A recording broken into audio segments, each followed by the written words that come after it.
Did you put the turkey in the oven? It's all sorted. That was you. You were doing the turkey in the oven. Look, we're on. Hello. Merry Christmas, everybody. Christmas special. We've got our hats on. What a day. Yes. So, can we say hello? Say hello. So, Amr and Furry from Wilmslow Health Centre. And let's tech enhance your primary care with... Look who's coming. Gandhi and Ellen.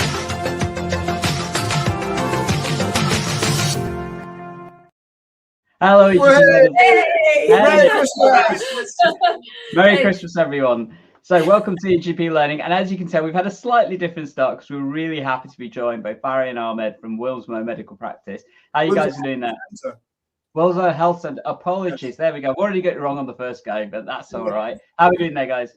We're okay. Very well. Yeah, very well. You could have made an effort with those jumpers. I mean, it's Christmas, for God's sake. It is good. Look, this is Baby Yoda. Baby Yoda. Yeah, it is very cute. Very cute. Hope you're having a great day, guys. Yeah, definitely. Just stepped away from the family in the other room to come and chat with you guys and the eGP learners out there, and see how we found the year that just was. What a year! What a year it was. Absolutely. Yeah. Definitely. So what we had planned for you guys, everyone watching us today, is we're just going to recap, I guess, the entire year that's happened in 2025 and what's been happening with general practice. And as you can see, really happy to have Barry and Ahmed here to give also their perspective, because you guys have had an absolutely crazy year as well, haven't you? We certainly have. What's happened there? And it seems like the temperature of the turkey is so high it's burned the camera. The camera cables. Please. Wow, a QR code. Yeah. Wow. Hold on. That's the Roadcast machine. Yeah, it is. Yeah. It's just. Is it too hot? No. What's happened there? Can you hear us still? We can hear you. We just can't see you. Oh, there we go. We got you back. You've done something. I think it's got an auto reset. Sorry about that. I need to settings there. Cut it. Yeah. Or you can just say, see, I told you to take the turkey out earlier. Yeah, absolutely. There we go. That's what happens when you leave it in too long, it overheats. Yeah. Absolutely. So the question was? Yes, so your year in particular has been absolutely crazy. I know you guys have been doing some awesome stuff and quite landmark stuff as well, because I believe you're one of the first practices to start with a new EPR this year. So we were the first practice to move from a particular EPR shall not be named to the brand new state-of-the-art, built from the ground up, first in 25 years EPR called Medicus. In case no one's heard of it. Yeah, I know I go on about it a bit, but you know, it's for us it's just a little, but and I'll try not to, but it is good. It is a game changer, and it's what we've been waiting for so many years. And for us, you know, a lot of the frustrations in primary care, I know there's funding issues, I know there's contract issues, and I know there's lots of other things that we have to contend with, but actually the EPR, the system that we use every day, is a source sometimes of much frustration and burnout and stress. So we just felt we had to do this so that we can actually improve the care that we deliver for our patients. You remember that happy staff translates to better care and happier patients, and that's been the case. So that's why it was so important for us. Yeah. To be honest, his hair was all black at the start of the year. It's not been the smoothest of processes. I think that we've had, you know, there's been lots of politics, I think. There's been, you know, you both know what the NHS is like, and you both know what kind of people inhabit the non-clinical sides of the NHS. And you know, we have got scars on our back from what we had to go through.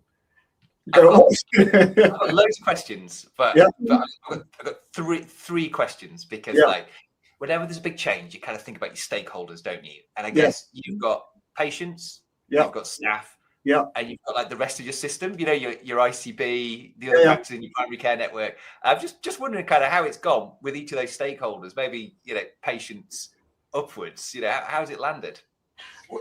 So I was going to say, like, for patients, I think there was a couple of teething issues at the beginning, but I think that was because we were like first out of the box.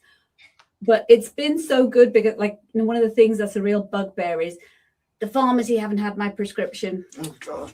You and this turkey, mate. Oh God. We ain't gonna get it sorted. Keep going. Just roll with it. It's Christmas. Yeah, let's go for it. We can hear you. So like when I send a prescription, when I issue it, they automatically get an email saying prescription's gone. The same thing for, when you book appointments, you do referral letters. So all of that, checking and things that you have to do separately, it's just happening automatically. So I think patients like it from that point of view. I think the other bit that's really good for the patients is the time. So it's like saving us. I think we've worked out it for each clinician, it's about 45 minutes to an hour a day. Yeah. Wow. And we're not seeing extra, but it's just that time, that quality of time that you have with the patient. And then there's just the you're not burnt out, just like shouting at the never-ending blue circle. So I think it's been great from there. Yeah, you were talking about stakeholders. We don't make any apology actually to say that the biggest benefit that we were aiming for was to make life easier for our staff and colleagues.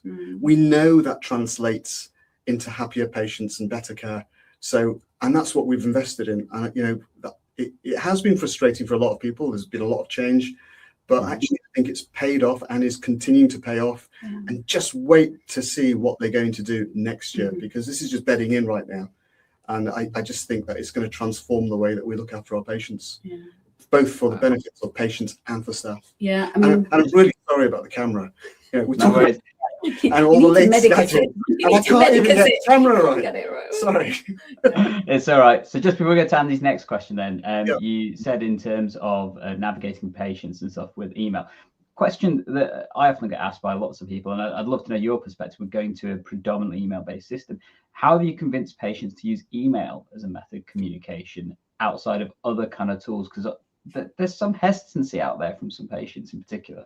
There was a little. Yeah. There was a little. We did have a little bit, and there are some people who don't have emails, but I think the quality, like how you've got to squeeze it into so many characters and show empathy in an email. Oh my God, it's wonderful. I can tell them what X-ray showed. Here's the link. I'm not worried about it. I hope you have a lovely Christmas. I see your birthdays. I can do all of that. And they absolutely love it. So in fact, I think that's one of the things that's helped us not have to see patients as much. So if I can write to you about, your ultrasound scan that showed something that I'm not particularly worried about, but I can explain it to you in a way that you can understand. And we've had people it's not write back and say thank you. Email. It is via a portal. It's very secure. So, a lot of people have concerns about that, but actually patients love it. They've got used to it. Remember, guys, things are really, really tight in general practice. And next year, they're going to make you pay for all your texts. And for us, we're looking at a 30, 40 grand bill a year because we're heavy users of texts. To do all of that stuff digitally, and yet they're going to pull all the plugs and actually put all the burden on practices again to make you pay SMS. So email is definitely the way to go. And, you've got to use it, with wisely. A person that you want to see that day, you call them up and get them in that way. And sometimes you do use text as well. So, there's a balance to be had there. Okay. Andy, go for it. I was just going to ask if you've got any kind of tips for people. So some people might be kind of sitting there, thinking, 2026, maybe this is the year to dip our toes into a new clinical record system. Just roll with it, guys. We can't see you, but we can hear you. Have you got any tips about kind of how to get started on that journey? Because there can be a lot of inertia, can't there, in terms of getting going? Can be hard to convince your staff, even yourselves, that you really want the challenge of making that transition. But any tips for people thinking about taking that journey in 2026? I would say, look, I know that I'm a bit gung-ho sometimes, but it is a measured risk that you take. And I think because all the hard work's already been done by practices. Well, no, not just us. I mean, you've got people like Dave Triska and lots of other practices down south who are doing a lot of pioneering work trying to get the system better. The transition now is actually quite okay. And it's time as well. Without sounding too much like Trump, it's trying to put primary care first. We're so often do this for that agency, do this for that agency, let them have a look at your notes here, do it this way. So, let's think about us for a change. It really is time to take control and to put primary care first and do something good for you and your staff. This is the year to do it. Get hold of them. It's a wonderful company. So go on. I've got one more question, and that is like that final stakeholder, right? So the ICB and the system. How did they take it? Because you probably moved away from their preferred system of choice, and they might be worried about how you're going to integrate with. A wise man, how's that landed? Far wiser than me, said there are too many people in the NHS being paid more to continue to do the wrong things, or something like that, wasn't it? Yeah. To keep continuing. And why wouldn't you just, couple of contracts, 2 providers, easy, make my life easy. Why wouldn't you? There's going to be people like that in every organisation, and I'm afraid some of the ICB say ours was still good. It helped us along the way, but those other things are surmountable, and we've proved it, and other practices have proved it. And for us as a practice, it's just made things a lot easier in a world where primary care is really struggling. It's one of the things that has kept me going actually in this year, despite the and like a lot of these barriers and things, they are surmountable. So you just need to make sure you've got good relationships, you're able to talk to people. We have lots of workarounds which we now don't need as much of. In fact, what we're looking at now with Medicus is because our PCN and so they need to pay for all kinds of software to work with a federation, to work as a PCN, and so they're now looking at software that will allow that to happen. And this is before, the wonderful neighborhood plan, where you then will have to have some integration with Liquid Logic and all the other stuff that social services uses, the trust uses. So Medicus has the ability to do that. Whereas with things without paying 40 grand a year. Yeah. So that, we were being asked to pay 40 just to be able to see community notes, which is just, I don't earn that. I don't make that much profit. But no, definitely not. So we've talked a lot about that really key part of your year. I know there's been some other journeys that you've both been on, in particular, lots of travel and various other things and conferences where actually we've had the opportunity to meet as well. But I guess we wanted to also cover what's been happening in general practice over the past year. So just roll with it. Keep going. We can hear you. Yeah. So, I'm just thinking if each of us were to pick, what 1 or 2 or 3 kind of highlights from the year. Highlights or lowlights. They might be good things. They might be bad things. They might be bad things. What would they be? And maybe go to you first, Amar, and then kind of see what we each pick. So everyone is actually really interested in primary care. So this year we've spoken at, we've been to 10 Downing Street, we've been to Windsor Castle, we've been to the United Nations General Assembly in New York. So everyone's really interested in primary care. So those are real highlights. But of course, the biggest highlight of all is Christmas Day here on eGPlearing. And we're definitely all here on Christmas Day. Definitely. Giving up Christmas Day time. I can absolutely 100% guarantee. No one's family's upset that we're not at all. having conversations. So what about you? Any highlights? What would be the highlight? A highlight, and I think the highlight for me was when I thought we were actually doing collective action. And I don't know what it was like where you guys were, but it was slow to get going. But then it started. Yeah. It started, and people seem to be having the courage to say, no, I will not do that. And then the low light was it got kiboshed, and now I don't know where we are. We felt we kind of got played, I think. Collective action was working. Look at the experience in Cumbria or Northumbria. I can't remember where they got another £12 million or something, just because people started to recognise the work that we did.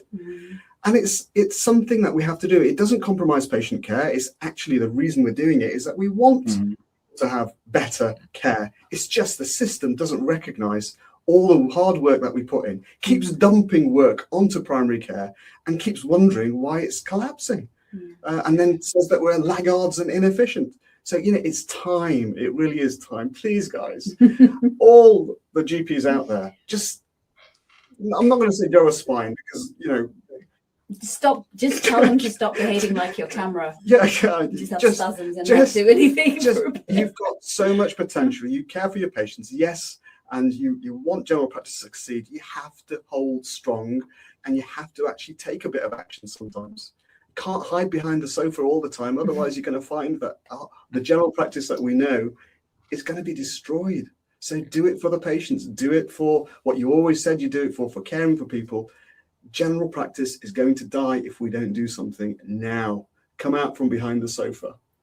Wow, I'm loving the positive energy Definitely. here on this Christmas day. Yes. Yeah, I guess one of the big kind of stories or themes or narratives over the course of the year has been around contracts, hasn't it? And I guess we had the was it 7.4 or 8.6% sort of uplift to the contract 7.4. Yep. 7.4, wasn't it? Which sort of seemed to kind of draw an end to that round of industrial action. I think that's when that sort of died away when the BMA agreed to that contract. Now it's a little bit controversial, isn't it? Now, sort of quite who knew what and when in terms of agreeing to terms around the opening up of online access on the 1st of October. And that's sort of been the issue around which the prospect of collective action has sort of re-emerged, and that's become sort of a real focus of a bit of a bust up, really, I guess, between the BMA and Department of Health, as we kind of position for the next round of contract negotiations leading up to next year, with the BMA sort of losing its sole position as the sole sort of GP organisation as part of that contracting what's the word, process. That's what I'm looking for. And I'm just wondering how you kind of feel the prospects are going into the next round of contract negotiations. Are you feeling positive? Are you worried? You know, what do you think are the key things that we should be focusing on as general practice? You know, going into that. So a bit of a rambling question, really, but just that's been one of the big arcs that I've been following over the year, and I'm quite worried about the negotiating position and strength of general practice going in, and I'm just wondering how you feel about that, and maybe what you feel we should be pushing for in that contract. So, like, just taking a step back, the 7-8%. It was a bit of a weasel words thing, wasn't it? Because most of it got pulled right back in the national insurance, contract, for which at that one single point in time, GPs are not part of the NHS, don't you know? But for everything else, so that was, I think that was bad faith right at the outset. Oh my God! And I think we're going to have to learn to negotiate. Not like GPs, because we're all nice and kind and think of everything. But I think we are going to have to maybe look at what the juniors are doing, maybe even look at what the train drivers have done. And we need to look at our stance when it comes to things like this. Yeah. And not be... Yeah, a bit of Christmas candor, I think, is a bit called for. Without maintaining unity. What's going on with this? Yeah, Christmas candor. I think the ball was dropped during contract negotiations. Yes, we need to find out what went on there, actually. And there is a concern, a genuine concern, and you can't just tell these people to shut up. Is that there is a concern that contract negotiators don't really understand partnerships, and if you haven't got skin in the game and you're not a partner, you may well negotiate. Oh my God. Okay, I've got another camera. Do you want me to put that one on? Yeah, but I mean, keep talking in the background, because I think people are very forgiving at Christmas. So I think this is absolutely.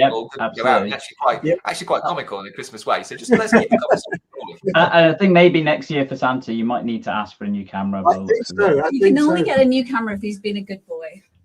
Oh, I don't know about that. That's what happened. He wasn't a good boy. So yeah, no, I think there's two elements to it. One is that we've got to negotiate really savvily, and two, when things go wrong, then you got to hold your hand up and say, "That wasn't good. Made a mistake. This is what we're going to do different." We've lost them completely this time. But I'm sure they will be back. Gandhi, let's continue the conversation. I'm interested if there's been you know, a big theme or story this year that's kind of really caught your attention, or that you feel is quite like symbolic for the year and how it's gone? I mean, aside from the contract and the interesting shenanigans, and that's probably the best word I can think of it, that we can see in terms of what's going on between the government and WES and the BMA and Katie and various other representative bodies and stuff. I think for me, the big theme for 2025 has absolutely been the concept of AVTs and ambient voice technology and its impact that it's potentially having in general practice. Because we've seen so much change, so much transformation, particularly from digital and clinical safety aspects, but also the impact that may have. And I guess now that we've got Farah and Amar back as well, one of the things maybe to ask them about is their own journey with AVTs, because I know you guys have had an interesting one with that as well, in terms of how ambient voice technology has been integrated with your practice. I know I've been using it for 18 months now, I think, or something crazy like that. So what are your thoughts on AVTs and how they're going? Again, is that accurate?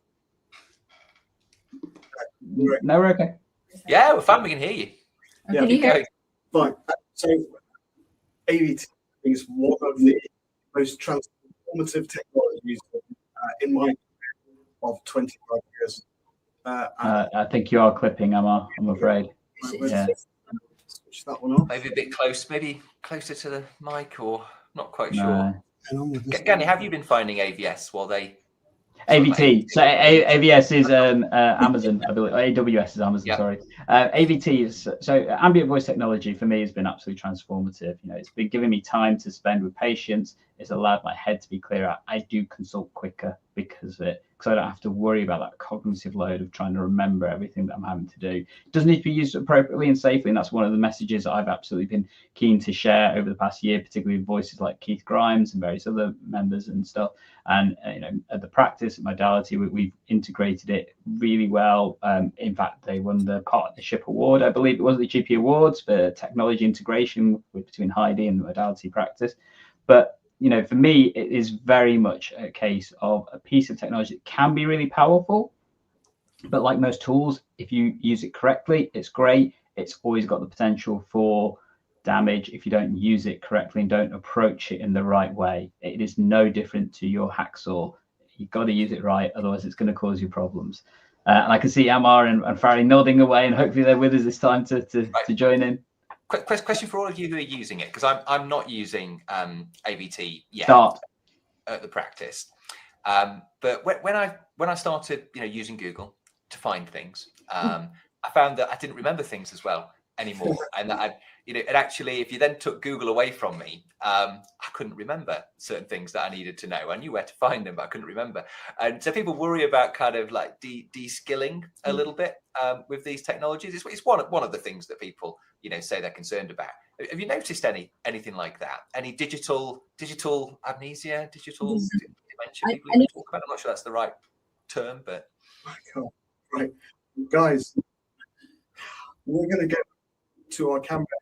Is that all right? 2 minutes, 5 minutes. Okay. Right. Let's just. All right. So, Turkey's back. Go base to Turkey. Gandhi, have you noticed any kind of de-skilling? Either in yourself or other staff. So I think for myself, I've not noticed de-skilling as such. I think there are times that then when you don't have the tool, you suddenly feel this inertia problem of having to go back to how to document in a non-AVT way, which is interesting. And my notes are probably even more brief now when I don't use EVT compared to what they were pre-AVT. Having said that, I think there is something about learning how to document that still needs to be part of the question. So one of the common questions I always get is, do you let your trainees use AVTs? And actually, in my practice, we don't. Now, there's a couple of reasons for that. But one of the things I do also mention, there is something about learning the art of understanding what is a good set of notes. Now, the power of AVT is it creates that summary, you then edit it, and then you use it. But if you don't know what you're editing it towards, to what is a good part of documentation, what is not, then how do you know what the output is in terms of does it look the way it should do? And does it document the key points that you want it to document? Now, my argument would be in favor of AVTs is that it documents more than I used to document before. because it's got greater quality of what's there. But I also know the bits I don't want from it, and I can fine tune and adjust those to make that better. So as a result, I've got those skills. I'm continuing to use them in a different way compared to if I hadn't known those skills in the first place. The counter argument to that is, people who have been driving, for example, and have reversing cameras, they don't necessarily need to know the same level of, being able to drive and park and all the other kind of things. But then what happens when it's not there? You suddenly need to know, and that's the key thing, isn't it? Yeah. But any potential downsides then, Wilmslow, that you've seen or anticipate that then you need to mitigate, with AVT? Well, we just need to make sure that our registrars have all the skills that they need to have to go on in the future without AVT. So they've got some basic competencies. Yeah. But when I used to go out on visits, when I first started, I used to take an A to Z with me. Yeah. And I used to find the places, so it used to take me longer. Sometimes used to get very lost. Lots of stories about that. But now I use an A to Z. I wouldn't dream. You use an A to Z now? I do. But,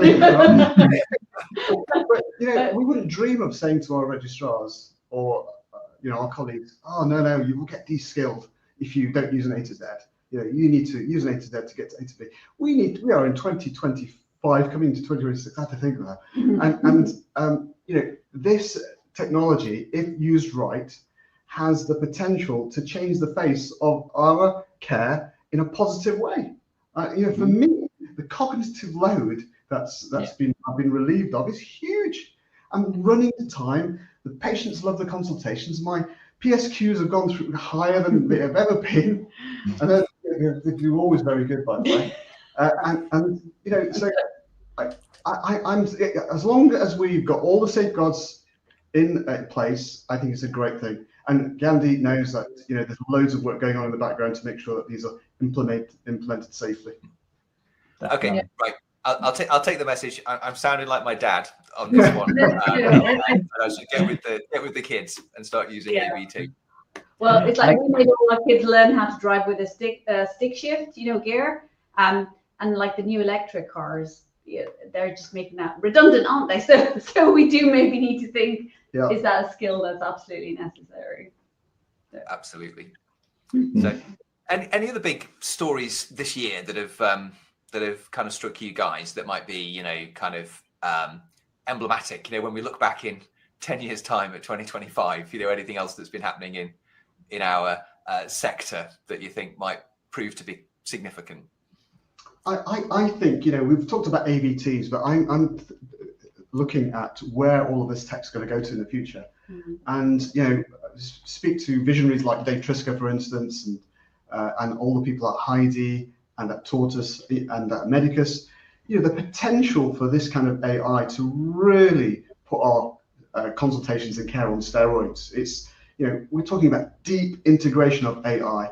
Just imagine a time where the AI, in a safe way, secure way, has read through all the patient records and is prompting you, like through these glasses, and is prompting me. I'm still talking to the patient. Turkey's burning. And it's telling me, actually, this patient's sensitive to penicillin, or have you considered this or the other? And really be a proper co-pilot to our consultations. It's not a threat. This is just augmenting what we do already. And I think it's a fantastic opportunity. And the future in this respect is looking bright if there's a proper general practice still existing next year. Well, I suspect general practice will exist. Yeah. The question will be we be part of the NHS or not? Yeah. Yeah. Oh gosh, that's a big. That's an interesting portent there. So me and Andy, when we've done these episodes, every year we come with our prediction for what's going to happen for 2026. Now, Andy knows I've always been quite doom and gloomistic about this for the past few years running, but I'd be keen to know the perspective from Andy and from Amar and Fari as well. What are your predictions for Twitter? So if you had to pick one thing, what do you think is going to happen in 2026 to general practice? Fari, do you want to kick us off? I think it's going to get a lot harder. I think we're going to see practices that are going to hand back contracts. I think that's going to happen. I think that's probably not even a prediction. That's probably just a reality. I think the rate at which it happens will very much depend on what comes out of these contract negotiations and whether practices and PCNs do get involved in taking on other contracts and increasing their income.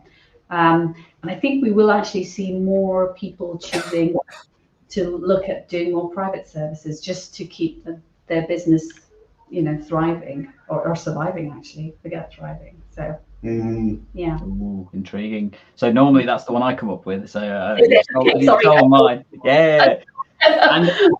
And did you want to go next, and I'll go to Amar from there? Oh my goodness, I'm drawn to the doom and gloom a little bit as well, really. So I'm going to look forward and make a prediction about contracts, and I think that sort of contract changes will just creep us closer towards the end of general practice as we know it. So I think we'll see small neighbourhood contracts and multi-neighbourhood contracts sort of supporting the emergence of alternative ways that general practice can ultimately be delivered. I think one of the roles potentially for MNPs is to support and potentially even I think I've seen speculated or hinted at in the 10-year plan and other places that they might support, take over, deliver where practices are failing, air commas, to deliver on their contracts. So I think that we might see sort of mechanisms introduced for care to be delivered outside of the GMS contract, or at least more care to be delivered outside the GMS contract. And, if we're not careful, and I'm not sure that we will be able to get our act together to oppose it successfully, I hope that we can, we'll be sort of gradually taking sort of tiptoe steps, towards a future where we have much weaker general practice, and there are other organisations that aren't partnerships or traditional general practice organisations delivering contracts. That's quite bleak, isn't it? But there we go. That's a prediction. Let's see if I'm right in 12 months. Okay, Amar, how are you going to top that one? It's Christmas, okay? I think Wes is going to have a vision of the ghost of Christmas future, and he's going to realise that all the young Turks and all the advisors that are advising him, who won't be here tomorrow, have got it completely wrong. And he's going to get it right. And he's going to start discussing and negotiating with the BMA. And even better, I think the BMA is going to get its act together. I think that GPs are going to kind of realise the strength of hand that they've got. And they're going to be united behind a really competent leadership. And just like the junior doctors have secured a great deal, I think general practice will finally have its year when it will be resourced properly, and we will show again that we are the most efficient part of the NHS, and we hold the key to the survival of the NHS. 2026 is going to be great, guys. Is that a wish list or a prediction? That's definitely a Christmas wish list to take note of. So definitely hearing potentially some of that doom and gloom that we've got, and absolutely messages out there to Wes and to the government itself in terms of recognising the challenges that this is posing to general practice, to healthcare and primary care, and the impact that's going to have on patient safety as well. Because let's not forget, without general practice, the most cost effective, the most deliverable part of the healthcare system, it is not going to work. And any efforts to try and make that work, despite the commentary that they are supporting the NHS, but as Farry mentioned, general practice is not part of the NHS apparently when it suits the powers that be. I think it's important to remember that change is going to happen. There is no question on that. We know that 2026 is going to be a year of absolute transformation for the entire healthcare system, including general practice, as Andy mentioned, with things like SMPs, MMPs, and if those acronyms are already boring you, there's going to be more to come, I'm afraid. That's the reality of the healthcare. So yeah, IHO's yet to be fully announced and stuff. But I think one of the key things, and I'm going to try and be positive this year, believe it or not, eGP learners, I'm going to try and be positive. What's your prediction, Gandhi? Hit us with it. So I predict that 2026 is going to be the year that AI truly hits general practice. So not just in terms of ambient voice technology and ABTs. I think we're going to see it in voice agents impacting patient navigation of the healthcare system itself. I think we're even going to potentially start seeing the advent of the co-pilot, the true co-pilot for health records starting to come through and helping navigate and understanding patient records. Because let's not forget, we now in general practice deal with so much more information than we ever have. That compared to the years of 20 years ago, the heyday that everybody always talks about in general practice and patient care, well, it's no longer single conditions, it's no longer single morbid patients, it is complex, comorbid astronomical levels of data, potential algorithms of data outputs and diagnoses and all that kind of stuff. And actually, that's where things like co-pilots, that's where the tools that we have, when used appropriately, can absolutely help us. So my positive prediction is going to be that we're going to see that the advent of AI that actually helps healthcare. Is that going to be the solution for everything? Absolutely not. Let's not forget, these are tools. You still need people to use the tools. And that's my message, absolutely, to the powers that be. Don't forget that without the people, what's the point in having a fancy camera and everything else? Augment, don't replace. Absolutely. Absolutely. So on that note, everyone, we'd love to thank you for joining us on this Christmas Day episode. As you can tell, the turkey's boiled at Amar's camera and he's had to go to another one. Maybe, like I said, on your Christmas wish list for next year, it might be a new camera and stuff. But absolutely, we've been great to have you both here. Loved having you as part of the live stream and stuff. And as ever, if you want to catch us, well, me and Andy are always going to be here on eGPlearing. Amar and Barry, join them on Wilmslow Health Centre's channel.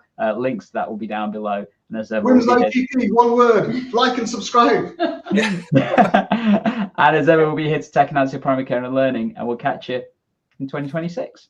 Merry